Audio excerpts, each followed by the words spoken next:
All right, my babies. Now we're chapter 8.4, where we assess enterprise limitations. What's the purpose? The purpose of assess enterprise limitations is to determine how factors external to the solution are restricting value realization.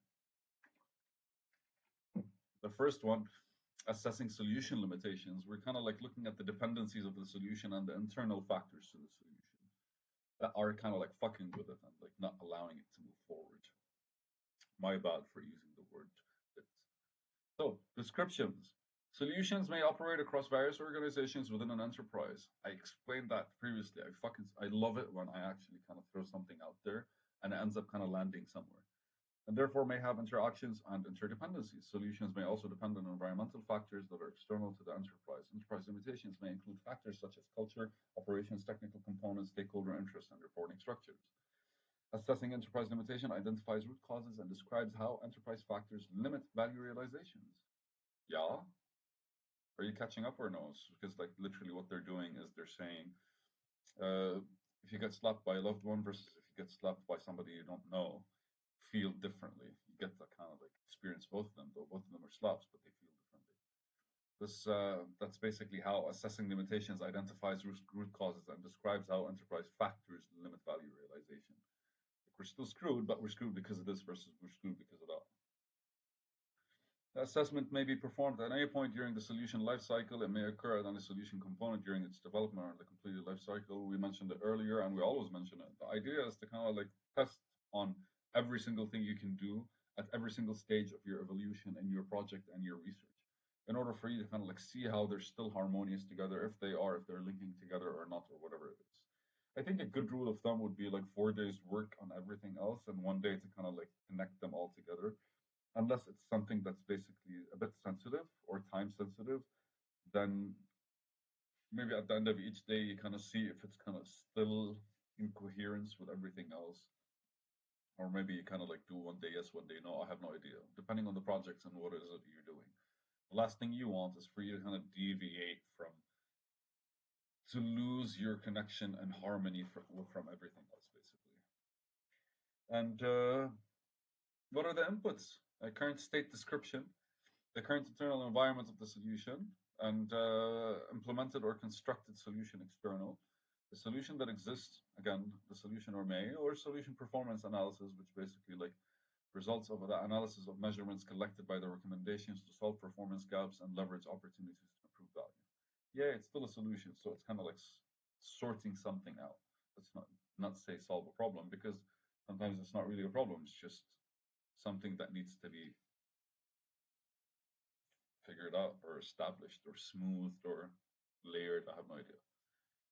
So constructed solution, current state description, solution performance analysis, assess enterprise limitations, and then ultimately their output is enterprise limitation. So what we're doing, we're current state description, solution performance analysis, and implemented or constructed solution. That's basically what we want in order for us to figure out what the limitations are, because we're looking at the environment and we're looking at the analysis of our solution and how it basically was implemented at one point, or benchmarkings that we use. The output is used to analyze current state and to recommend actions to increase solution value. Amazing. What are the elements? Enterprise culture assessment. So we identify whether or not stakeholders understand the reason why a solution exists, ascertain whether or not stakeholders view the solution as something beneficial or as supportive to the change, and determine if that cultural change is required or better realized values from a solution. Enterprise culture assessment evaluates the extent to which the culture can accept a solution. Cultural adjustments are needed. So this here is talking very much about like people and the patterns they're used to and how they work normally. That's the bigger problem with monoliths, big ass companies. They can't really change how they do things, and that's why most of them fail at one point. And willingness to adapt. Ooh, look at that. Remind me later. Business analysts also evaluate internal and external stakeholders, gauge understanding and acceptance of the solution, assess the perception of the value and benefit of the solution, determine what communication activities are needed, whatever. Stakeholder impact analysis. These are part of the elements. Why? Because the enterprise limitation is like what could affect the solution from the outside, which is more social or like execution, right? Like organizational structural changes. Like here, Like, how does the organization normally operate? Because the solution might literally feel like a wrench in between. What are the functions, the processes, and the stakeholder uses of the solution? What are the locations, the geographic locations of the stakeholder interacting with the solution, and what are the concerns? The organizational structure changes. There are occasions when business analysts access how the organization structure is impacted by a solution. The use of a solution and the ability to adopt change can be enabled or blocked in formal and informal relationships among stakeholders. The reporting structure may be too complex or too simple to allow solution to perform effectively. So it's just here explaining to us how basically structures might hinder any movement in general, and how whatever solution you're coming up with kind of like needs to keep in mind what these people are working with. Business analysts consider these informal relationships in addition to the formal structure. The operational assessment is performed to determine if the operational assessments determine if the enterprise is able to adapt to effectively use a solution. This identifies which processes and tools within the enterprise is adequately equipped to benefit from the solution, and if sufficient and appropriate assets are in place to support it. Yeah, what's the point of buying a computer if you don't have electricity, right?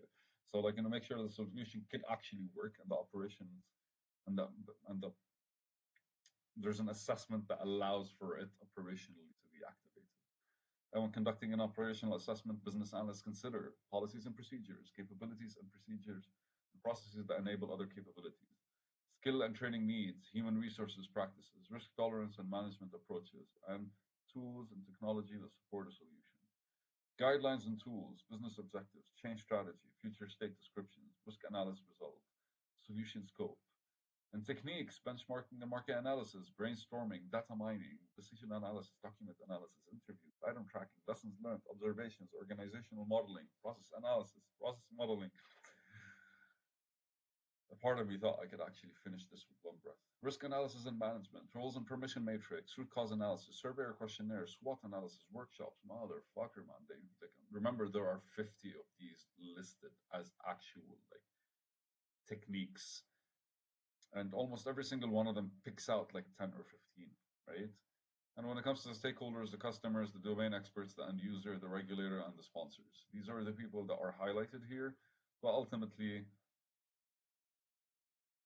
yeah, you're still assessing based on enterprise limitations. So, like when we're talking up here, from when it comes to logistics, like operational assessments, like you're probably gonna be whatever your customer, whatever your end user is or customer is, there's something in between that also would probably be a fucking stakeholder. And ultimately, what are the outputs or the limitations based on the business itself, or the enterprise itself, or the project itself, or description of the current limitations of the enterprise, including how the solution performance is impacting the enterprise.